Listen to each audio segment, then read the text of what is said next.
All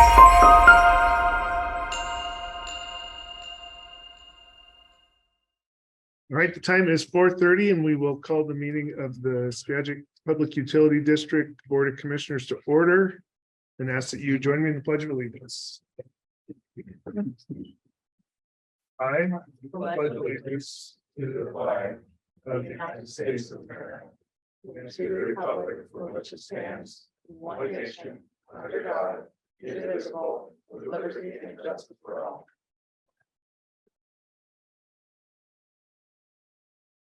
All right, so at this time, I'd be looking for a motion to approve the consent agenda items 1 through 4. I move to approve the consent agenda items 1 through 4. Second. Motion and a second. All in favor signify by saying aye. Aye. Opposed? Consent agenda is adopted and looks like we're going to go right into SKAGITNET update. George, do you want to introduce that? Yeah, so tonight we got Sarah Young, the executive director at the Port of Skagit, and Joe Perret is also with us, and he's going to help make a presentation on the SKAGITNET financials and just a touch on the upcoming ideas on operation of SKAGITNET as well. So Sarah's got a few slides that she's going to share with us. And in the packet is the 2022 financials, which Sarah's going to go over as well, and the proposed 2023 budget. So obviously we're into May already, but we do need to get the budget for 2023 approved. And so that's the goal for tonight, is to adopt the 2023 budget. Thank you, George. Sure. Commissioners, good to see you again. Much to say about where SKAGITNET is right now, and I apologize for how long it's taken us to come and talk about the 2023 budget. There's been a lot in flux. We're really kind of in a time of transition, and we'll talk, as George said, more with you about that as we go forward. We'll work on a joint work session so we can really go in deep, because there really is a lot going on. But for now, I think what I want to do is just kind of give you a little sense of where we are with the organization and our financial management. We're 5 years in, and SKAGITNET has been really a startup in the last 5 years. It's taken several years to get to the place where we're moving all of our revenues. We have all of our systems built. And so, you know, that initial backbone is built. So we have revenue coming into the system, and it's all moved over into SKAGITNET, where we kind of had a pre-SKAGITNET world of the port and PUD. That's all moving together in SKAGITNET now. There's also been questions of how we want to work between an operating budget and a capital budget. And we've had a capital budget for SKAGITNET. But functionally, that SKAGITNET capital budget is really made up of PUD projects, capital projects that will contribute infrastructure to SKAGITNET, and port run capital projects where we've been the contracting entity for the grant funding and the actual public works contracting. So just a couple summary points here. First thing is, at the end of April 2023, we have 277,000 and some change in our SKAGITNET account, but 171 of that will be coming back out as reimbursement to the port for capital project grant reimbursement. All but 3 of our grants have been in the port's name. When we started working with the county on 0.09 funding, they issued those grant contracts to SKAGITNET. So SKAGITNET receives those grant reimbursements. The port pays the capital cost of the project, and SKAGITNET reimburses the port. We also have a bit of a reality with SKAGITNET that we're budgeting at a 0 point. So we're cash flowing on top of the floor. We have revenue flowing in, revenue or expenses flowing back out again, but SKAGITNET doesn't really have a cushion at this point. So often what happens is that the port carries the operating expenses and SKAGITNET reimburses when there are sufficient funds available. Talk about that a little bit. Currently, we have about 140,000 in annual revenue, and it's growing. It's growing right on target. So our 2023 revenue projection was about 140K by the end of the year, and we're right on target for that.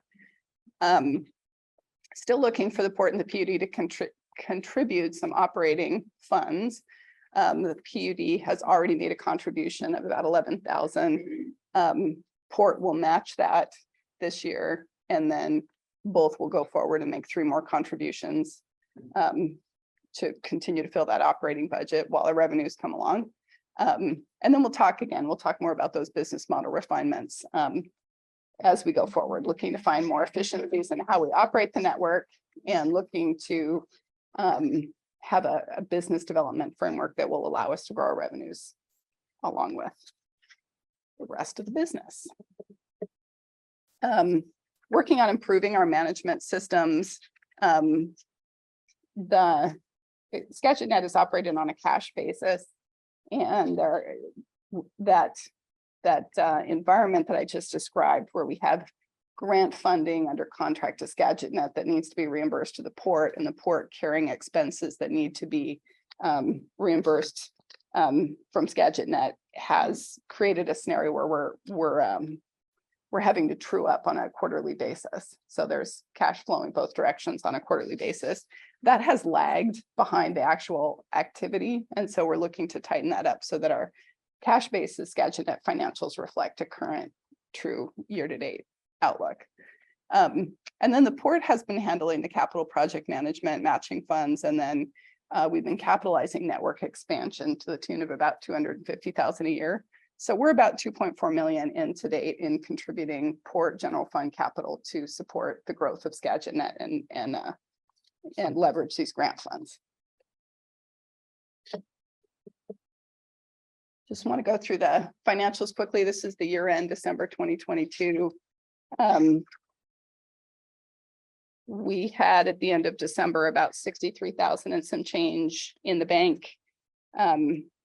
That's pretty close to true. A little bit of a outstanding liability and leasehold tax payable. Leasehold tax is a flow through. We charge leasehold tax on all of our leases and then contribute that to the state. So it's just a flow through. This year end financial reflects the equity contribution of the PUD, that 11,000 plus. And then the port will catch up. So you'll see by the end of April, we have that same contribution in.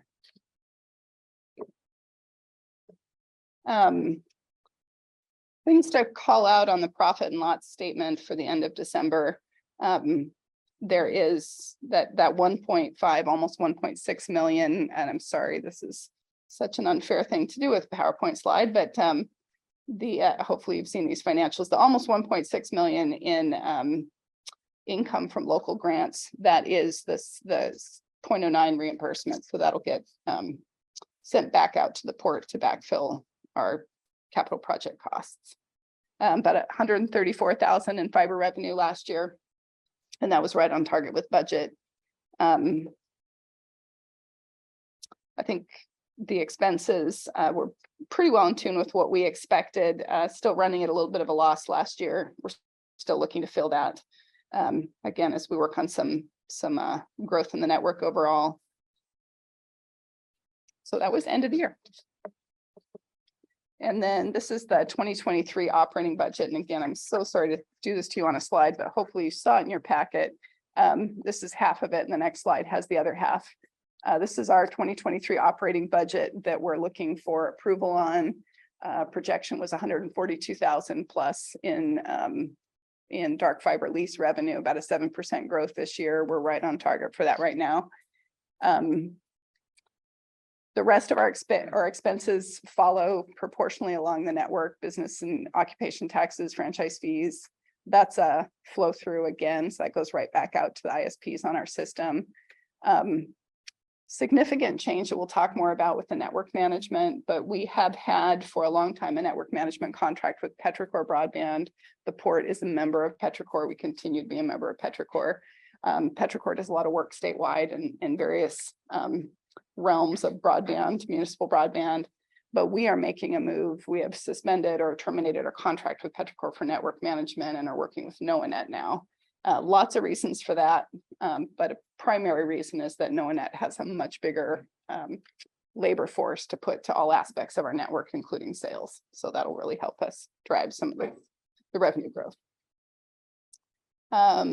Vetro management software, this will be the last year we pay that. That went with our Petrichor management framework. NOAANET comes with network management software. Pole attachment fees, we budgeted 20,000. We're probably going to overshoot that a little bit. That's a bit of a, I don't want to say a wild card, but it's we're in the process of assessing what that is going to be. And some of that is rolling in the PUD's system and getting a true audit of both of our existing fiber plants. So we know where we have pole attachments and what those pole attachment fees are going to be. That's a significant operating expense for SKAGITNET. Most of our system is on poles. NOAANET NOC services, that's to operate the telecom hut up to the airport. Mount Vernon buffer tube fee, it's kind of blocked in there. We did not budget anything for that this year. We showed it as a holdover because it was we are suspending our contract with the city of Mount Vernon. We lease some buffer tubes to provide backhaul basically from the telecom hut to the city of Mount Vernon's head end. So we did not include budget for that this year because we've been renegotiating with them. We still have not come to successful terms, but we were having some really good conversations. So those fees are actually ongoing right now. Operating supplies and outside services, those are some general operating accounts to make sure that we're able to stay ahead of network expansion and get design fees in there and make sure we have materials on hand for drops to premises. Travel is a staff expense. So we have contracted with Joe Perret to provide our business development for SKAGITNET currently, and Joe's doing a great job in helping us really recalibrate the business model. Insurance, basic expenses, utility expenses, that's power to the hut, business licenses. We no longer have any memberships. We were a member of Shelby in the past at schools, hospitals, libraries. Association, Petrichor's a member of that because the court's a member. SKAGITNET gets the benefit of cost. And then we have just Google get staff contract expense. Still showing a deficit. It is to be expected as revenues come up. And we anticipate that that's a short-term situation. So just quickly, balance sheet for the end for year-to-date 2023. Again, about 277,000 in the bank. Some big outstanding payables, Port of Skagit, 171 plus for the grant reimbursement for segment 6 and segment 4, 0.09 grant, and then franchise fees and leasehold tax just to flow through. Member equity is even now. The port's made that contribution Q1 this year. We'll stay even on that going forward.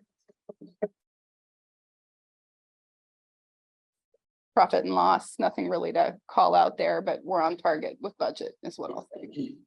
I think we're pretty well fine tuning the machine here. And then Joe, you want to talk a little bit about where we're at with business development? Sure.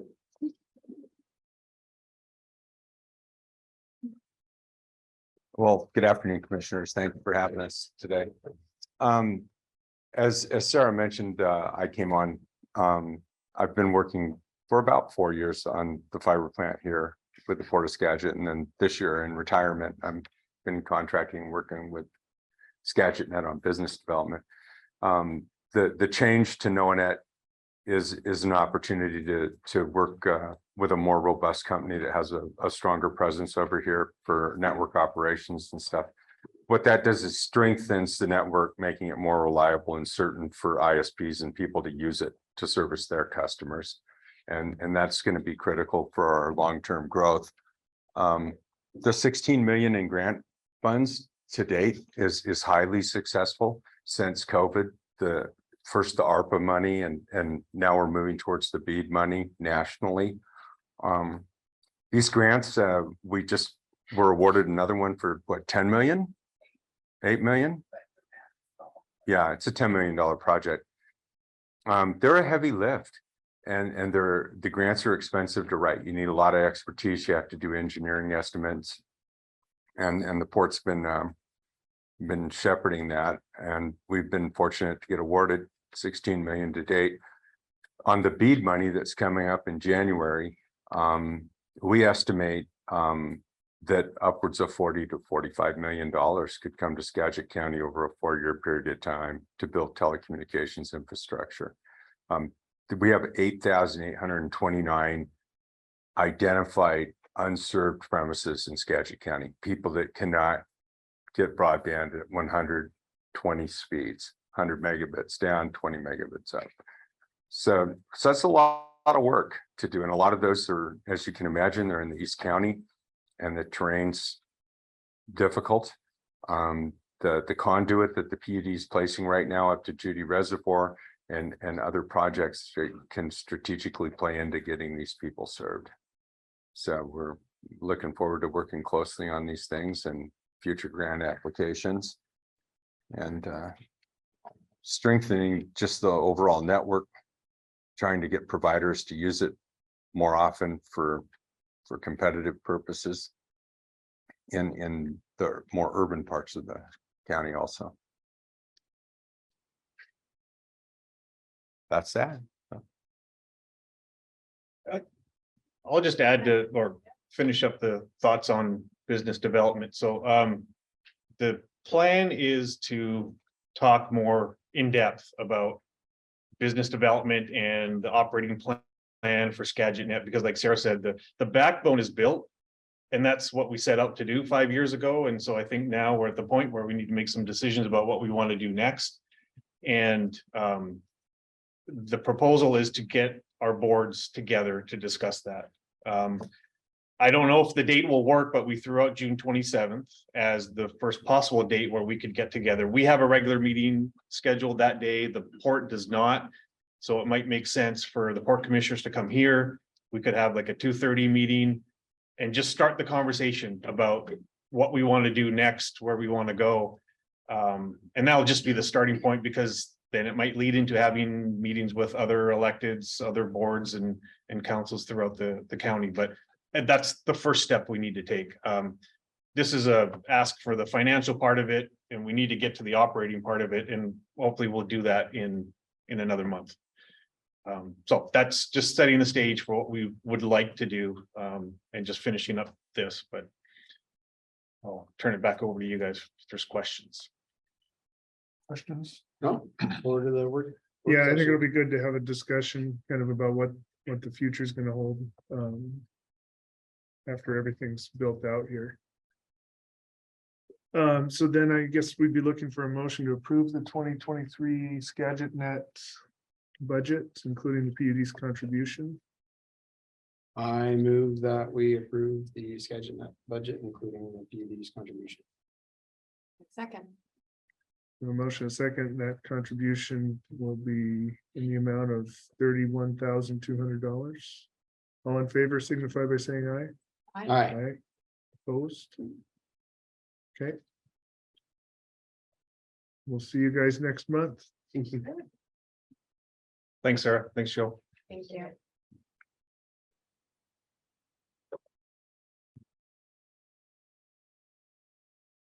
So at this time, we will open it up for audience comments. You're here to make just general comments on PUD related business. Step to the podium and state your name and city of residence. Try to keep it around 3 to 4 minutes. Good afternoon, commissioners. My name is Zach McCown, currently reside in Fur Island, so Mount Vernon, resident for 35 years. So you might ask yourselves, what's with all the high vis vest? Well, this group consists of proud members of this community and proud members of local Carpenters 425. We're here to discuss the new Skagit PUD headquarters building. So as I had mentioned, as a 35-year resident of Skagit County, I know that projects like this are a big one. I asked that this group consider hiring a responsible contractor for this project. You might ask yourself, what does a responsible contractor look like? A responsible contractor believes and buys into a 4-year apprenticeship program for members of the community. Me, myself personally, it was a life changer with kids and the opportunities it's given. A responsible contractor offers a family wage in both the private and public sectors. And when we say a family wage, it's a wage that you can support a family on. I had 3 young kids, and at one point, it was one of us working. It was me working. We were able to consistently pay our bills and provide and have someone at home to have that structure for our kids. A responsible contractor provides health care for not only its employees, but its employees' families. Huge. A responsible contractor provides a dignified retirement plan, not just Social Security, the ability to retire with dignity, be able to go fishing, use the last years of your life and enjoy them. A responsible contractor understands the value in community wealth. By employing community members, that ensures financial resources generated by projects like this are reinvested locally, hiring the workforce within the community. When construction projects hire workers from our community, it directly stimulates local businesses. Local workers spend their hard-earned wages on goods and services provided by businesses in the area, thus creating a positive ripple effect on the local economy. A responsible contractor offers a safe work environment, trains its workers on the safest work practices, ensuring the workers on this project go home safely to their families. A responsible contractor plays by the rules. There is a deep, dark world that we call the underground economy, where workers are misclassified for the work they are performing, giving the contractor an unfair advantage at the direct cost of the workers. Please, I ask this group, consider hiring a responsible contractor for the new PUD headquarters and allow members of this community to have a sense of pride and ownership in this project. Thank you so much. Appreciate your time. Any questions? All right, thank you.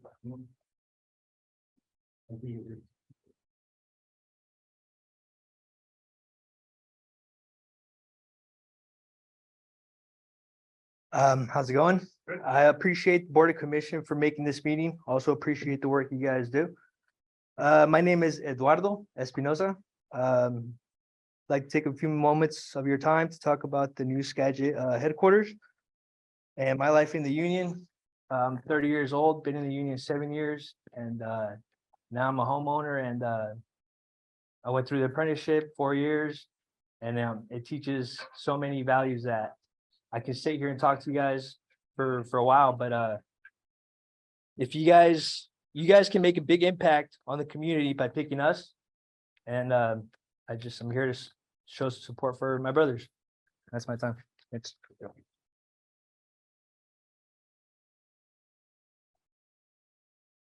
Anyone else wishing to offer comments, go ahead and step up to the podium.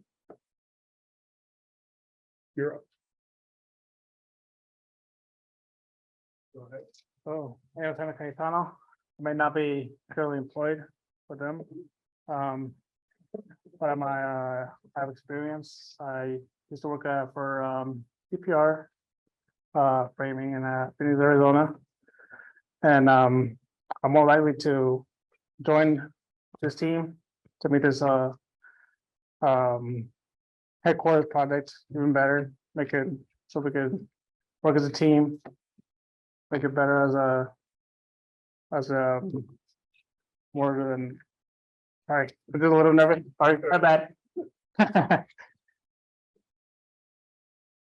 I'd like to do this team to make this place a better place for the communion, for everybody that lives around this in the city and the state. And sorry, it's all about it, but it's not much, but I want to put some of my time in it. Thanks for coming tonight. Thank you. Anyone else wishing to offer comments, step up to the podium.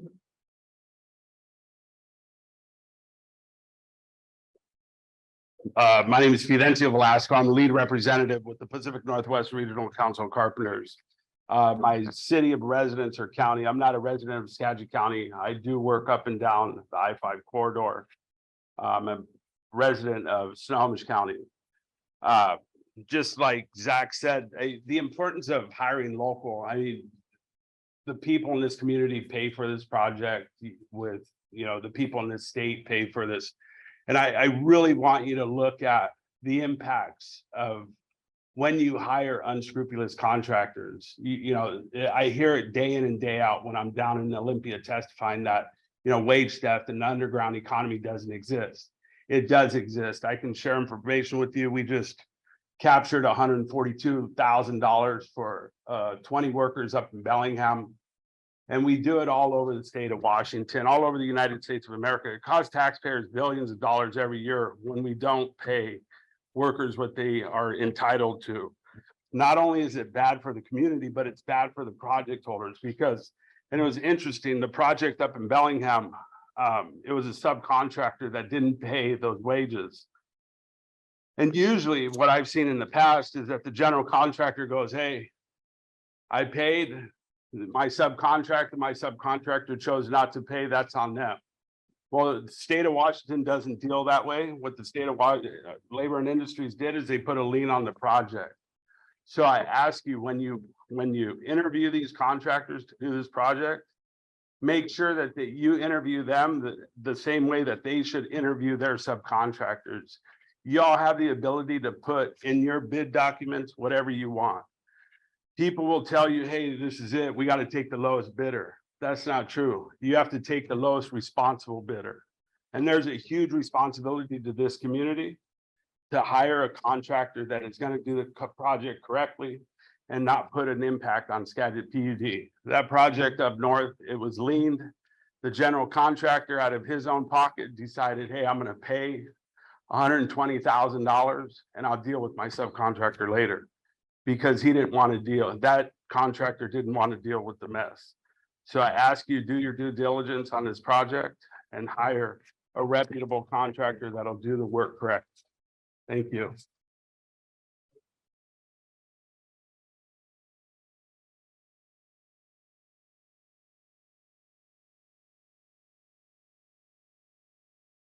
Afternoon. My name is Brock Fugate. Obviously with the Carpenters. I've been a Mount Vernon resident since 1990. PUD customer on my own since 2010.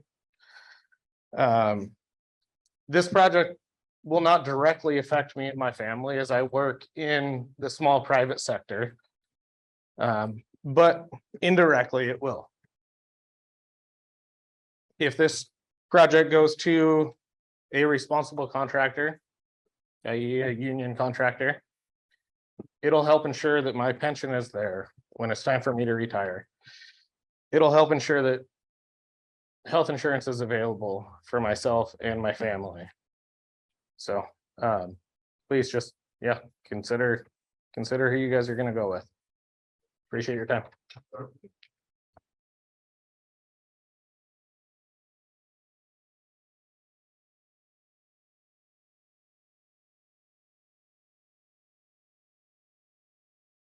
How's it going, everybody? Good. My name's Jaden Moda. I've been a resident of Burlington for about 2 years now. I recently joined the Carpenters Union about 2 years ago as well. And I had worked non-union before, and most of the time, it's just go, get everything done. It's not always by the book, safety wise.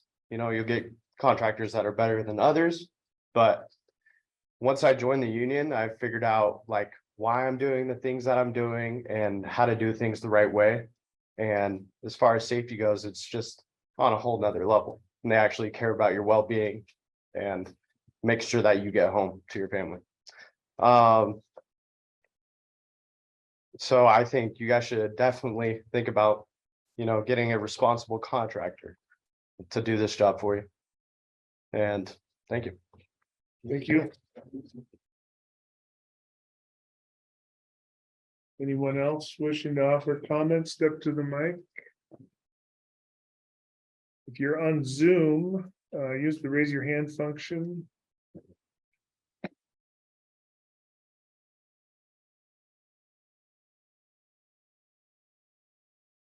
All right, not seeing anybody there. So with that, we will definitely take all those comments into consideration as we move forward with the bidding process. So with that, George, you are up with the manager's report. All right. Thank you, commissioners. Good afternoon, everyone. I'll update you on a few things and then we'd like to share some photos and video of the pipe pullback from yesterday, which was successful. Thankfully. Yay.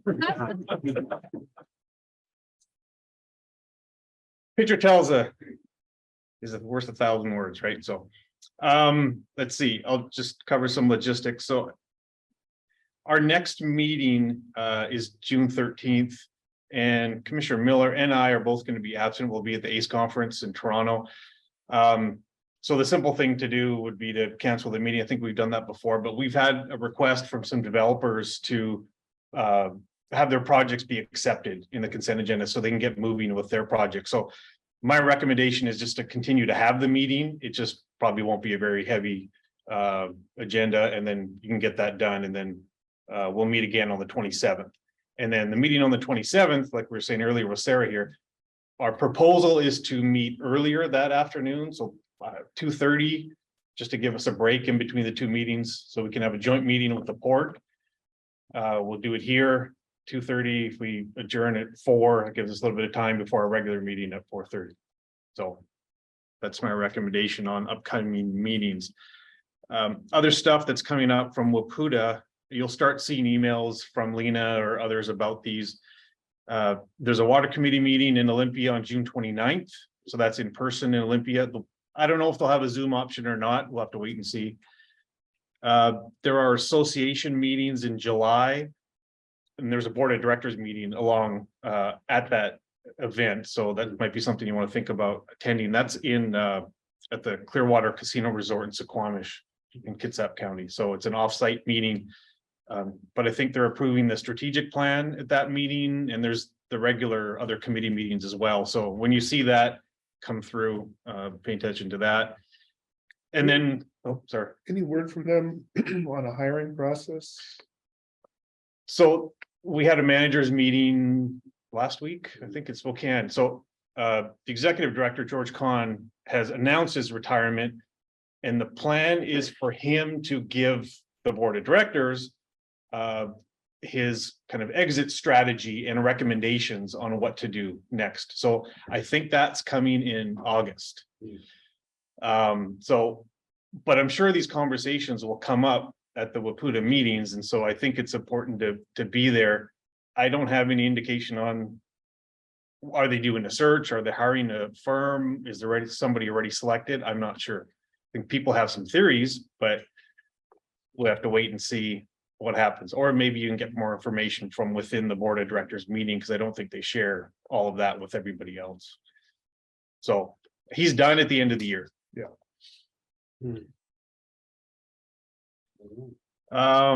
Let's see, what else are we doing? Brian's working on submitting our annual financial statements to the state by the end of this week. I think the port is actually doing the same thing.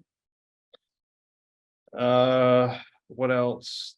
And just one last thing, there's a couple of items in the information section. If you've looked at it, if there's any questions on either the unit price trucking or unit price bid for the trucking or that interlocal, just let me know and we can talk about that. I won't get into it if you don't have any questions. And then I guess we can show, are there any questions before we show photos or video or anything? No? Okay. Nick, do you have them lined up? Mark?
Yeah, 36-inch welded steel, 5/8 thickness.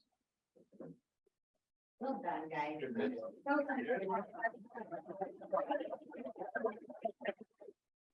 So thanks goes to Michael Ostergaard. He's not here right now, but he was out there with the drone, taking the photos and the video, which is really nice because you get some really great shots of it. And then he also like put his camera up on the brick wall in front of the church and did the time lapse and left it there for 5 hours. And I guess nobody stole his phone while they were working by. So we get the video instead of somebody's face. That, You know. that was George's idea. So he had explicit permission to. I thought he was putting his personal phone up there. I didn't know the district. Just Did kidding. everybody sleep a little better last night? Yeah. No one person did it for sure. So yeah, there was two pieces of the transmission line that we've been waiting on for a while, right? The bridge fabrication, and so that went in a few weeks ago. I think the pipe still has to go in and the bridge deck and all that, but this was the other piece. And obviously we know this, we've been waiting a long time for this. But now that these are in, we're over that hump and we have to put in the remaining, what is it, Mark, 1,500 feet or 2,000 feet to connect to the other side of College Way, and that'll be the project. And, you know, we'll get it done this summer and in service, I don't know, August, September, something like that. So big milestone to get that pipe in the ground. So, Absolutely. yeah, it was really good. Yeah, I don't know. Mark, do you want to say anything else? No, just the last picture there, I think was a good indicator of how the coating survived as it went through. The barrel reamer was painted red, you know, brand new coat of painting, so that when it comes through, you can tell if it's, you know, gouged or hit anything. And it came through, it still had paint on it. So that's, you know, really a good indicator that we don't have any really hard material or the hole wasn't open enough to get the pipe through, and the pullback pressures were really low. So it's all good indications that we got a solid construction and solid pipe that'll last for years. So it's good. Good. All right, looks like Kathy, you are up. You would make me follow. Play the music.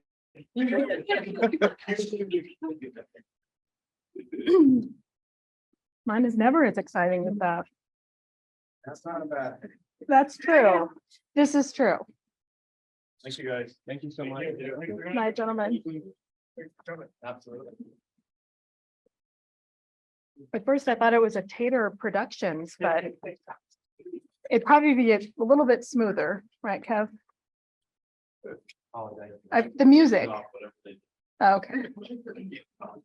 Just like the wording, but no, it was great. Okay, so thank you, Nick. I don't have a long update for you tonight. So just a staffing update. I guess I have the clicker. So once again, we have a few pages, but I promise it's slowing down. So new staff since my last update. We're still filling some open positions, backfilling for some promotions and retirements, and addressing operational needs. So new staff since the last update. We have 3 new maintenance people. We have Connor, Brandon, and Tanner. And apparently there's been discussion at the county about how we've stolen a lot of their good people. So I think I'm probably persona non grata over there right now, but they're working out great here. And then Mackenzie is in our billing department, our billing clerk, and it sounds like she's doing really well. So we're excited to have all of them. And then upcoming, we have a new CSR who starts Tuesday next week, right? And so we're excited to have her on board as well. And retirements, we've had a few retirements. Daryl Yeager was our meter crew lead, was with us for 24 years. So he retired, I think moving to Florida, somewhere in that area. And so he left just earlier this month. And then Ellie Farrell was the CSR with us for 12 years. So she left. Brant Barnes, not really a retirement, more of a move to Alaska situation, but Brant was our project manager for 5 years. So we wanted to recognize his service to the PUD and projects over the last 5 years. He was brought on specifically to help us with some projects and did a great job in that regard. So we were sorry to see him go. And unfortunately, he didn't get to see yesterday the pipe come through, right? All his Right. work over the last year and a half. Are we going to send him a copy of that video? Okay, good. I think we tried calling him, but it didn't work. I think he's probably on his boat, right, fishing. We've had a couple of promotions as well. So Gary Riddle stepped up into the meter crew lead, and he's been really acting partially in that capacity for quite a while and helping Ryan out with the department. So we're very excited that he stepped into that position. And then Jose Ponce has been in training for the distribution operator SKAGITNET position for a couple of years. He's been on board training. He was training with Dave for quite a while because SCADA is a tough position to learn. It's very high tech, and he also had to learn to be a distribution operator. So he has done really well in that position, and we put him through the paces with some projects. And so he's stepped up into that position fully. So we're very excited about that. And then upcoming, we're currently advertising for an asset analyst. Still, it's not easy to find a good qualified GIS person, but we have high hopes for one that we've just interviewed. Maintenance superintendent, we're still looking for a person in that position. We've had some good interviews, so another difficult position to fill. And then we're also looking for a summer records management person to get us over the hump with some projects. And then just continued succession planning for some upcoming retirements. This is going to be a continuing process to ensure that we plan appropriately just to replace institutional knowledge. So ongoing. I'm hoping the next one that I do is not going to be 3 pages. Hopefully we can get it down to 2, but still filling some positions there. And then we have our Wellness and Benefits Fair coming up, which is going to be Wednesday, June 7th from 7:30 to 10. We have benefit providers that are going to be here, retirement plan providers, our EIP providers, Riverside Health Club. We'll have a coffee cart, some goodies. We were hoping to have like chair massages, but for whatever reason, we were unable to get a masseuse to come and do this. A lot of places are not doing benefit fairs anymore. So we really tried to do that, but unfortunately we're not successful. But Riverside is going to lead some like stretching, things people can do at their desk, like balance exercises, things like that. And we'll have all of our benefit providers. So insured spouses are welcome to attend. And then hopefully the 3 of you can join us as well. I think you got a copy of okay, good. So that's something we're excited about. And I know Krista and Shannon are working together to provide some goodies and work on maybe some good prizes. So thanks to both of them for that. And then we are in the middle of union bargaining for the customer service department. We've had 3 meetings so far. 4th one is tomorrow. We've made some good progress. The plan is to provide you with a progress update at our 2nd meeting in June. As George said, we would love to do that earlier, but unfortunately, we're going to be gone for the 1st meeting in June. So 2nd meeting, and we should probably have things at least close to being wrapped up by then. So we'll let you know what's going on there and hopefully be able to progress.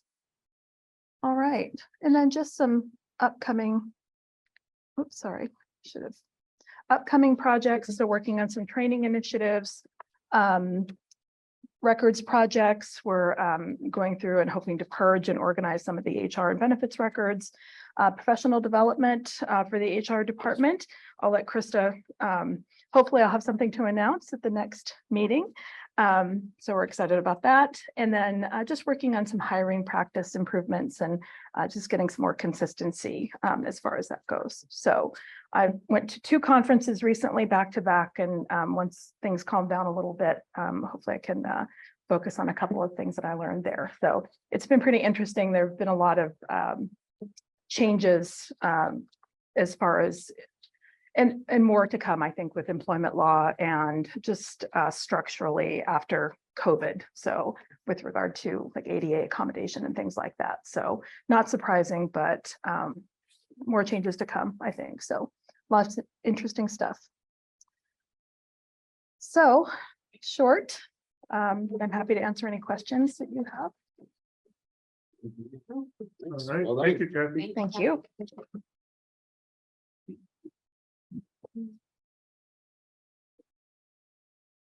All right, so next up is proposed water policy update under new business.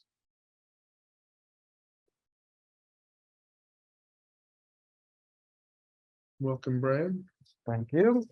So tonight is just a teaser to get you all excited about updating the water policy manual. We're going to concentrate on chapters 2 through 4. And it really kind of grew from the leak policy update that we did last year. And I started looking at chapter 3, what has the most to do with customer service and billing. And then we expanded it to include the other chapters and expanded it to include a lot of other staff. So we took the opportunity to do a comprehensive review. At least for these 3 chapters, we're trying to get them all in sync. Use the same terminology, the same definitions throughout. And so it kind of grew and grew and grew, and it took a little longer to get here, but we are now ready to present these recommendations to the board. It'll be looking for your input. And so with the meeting schedule, 2 of you are going to be gone next time.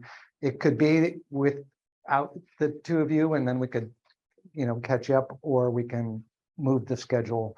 But we're envisioning that at least 2 meetings will have more of a work session, go through it kind of line by line and have you prepare. So I'd ask that at the next meeting that we're going to do this, you get all the way through chapters 2 and maybe the beginning of chapter 3 up to 3.3. And then come with the red line version, and then we can discuss some of those policy things. Some of the examples I just wanted to show you is like we put into writing what we've already been doing. So we have been holding back refunds. So one thing that's developed over time is that people would pay too much and try to get a refund before it clears their bank account or our bank account. And so we're very careful about district funds, making sure that we're actually only refunding what is truly paid. And so a gentleman, I had to call him back and say he wanted his money. And I said, well, here's what happened. You paid twice, but we recognize that and we can apply it to your bill, or we can give you a refund. And he said, I want a refund. I said, okay, well, we're going to have to wait 10 days for it to clear. Well, he didn't want to wait 10 days. And I said, this is why we do it. It's to protect the district. So he was very understanding, but it's something that we've been doing in practice, but it wasn't written in the policy. So that's just one example of updating things that need to be updated and other things for best practices. We go to conferences, we talk to other PUDs, and so a lot of that will be incorporated into it. That's really it. That's kind of the outline for it. I hope that works. And then we can discuss a little bit about the next meeting if you want to wait till you return, or if we take your comments written between now and then, whatever works for the. Yeah, I put it in there in the first paragraph as if at the next meeting, we would get into detail, but kind of changed my mind since we put it in there. It may be best just to wait till the 27th meeting. I know that's 2 meetings away, and well, it gives you plenty of time to prepare, I guess, too. But so that's okay. So I would propose at the 27th meeting, we do the first half in detail, and then at the July 11th meeting, we do the next one.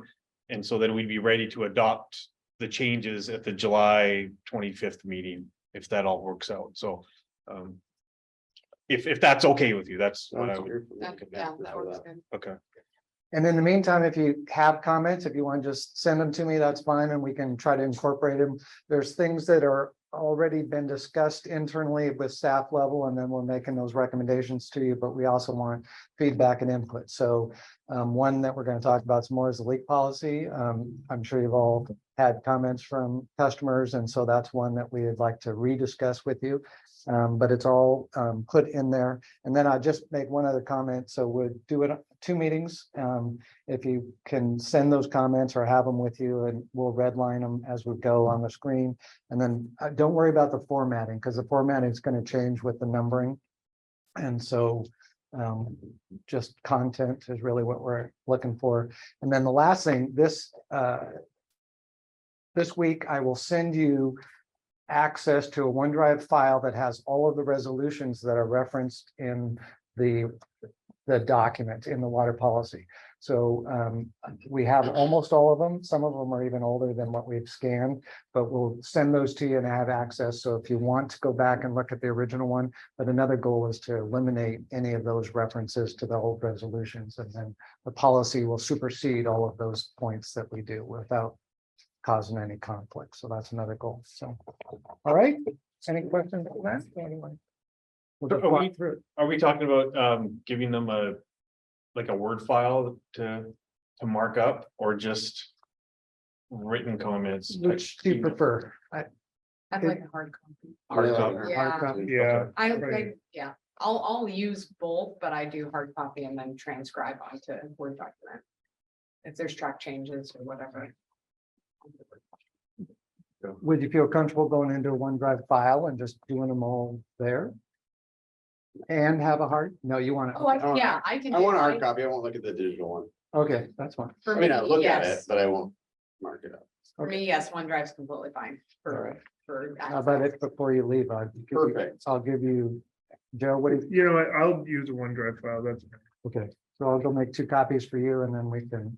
We knew I was the old guy, but. Thanks for. Yeah. Yeah, I still want to. Technology. You're halfway, that's right. Appreciate the heritage nod there. Just 'cause I'm dyslexic. So. I have to have a highlighter. and a red Thanks, pen. Brian.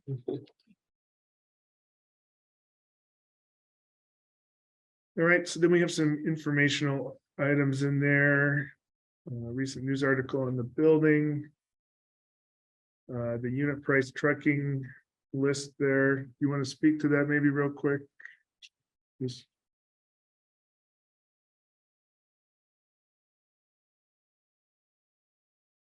Let's see. Kathy showed a number of hires that have been going on in the operations department and maintenance. And originally what happened was it's about 6 years ago, we changed our kind of our practice from being a construction outfit to more of maintenance and focusing on asset management. During that time, our forces were reduced a little bit, and we were looking to offload some of the costs of owning the specialized equipment for construction and those things that come along with that.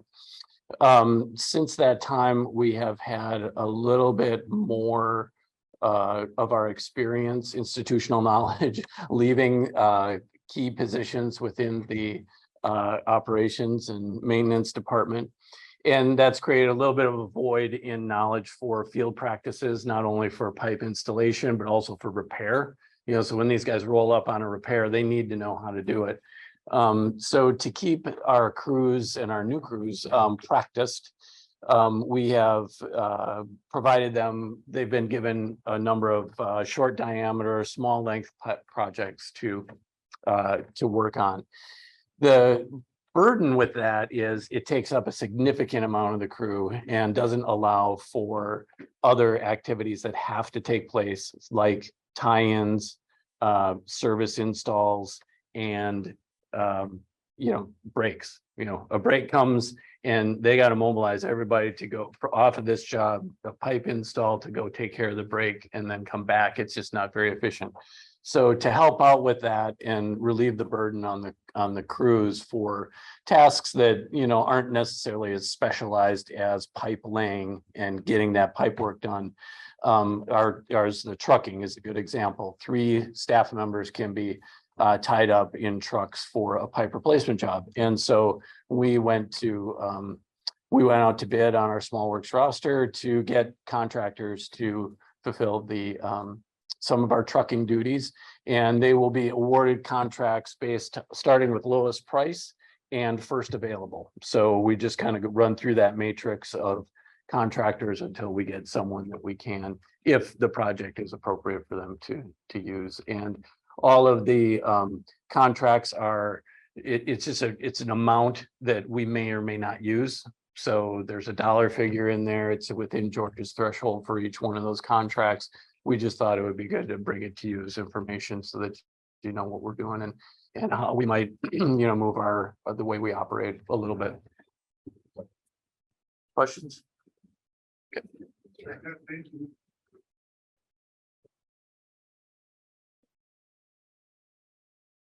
All right, so looks like there's a couple other informational items. Interlocal there with Skagit County. And then the Judy Reservoir report. Any commissioner comments this evening? Agree. Okay, I have nothing. So with that, we will adjourn at 5:27.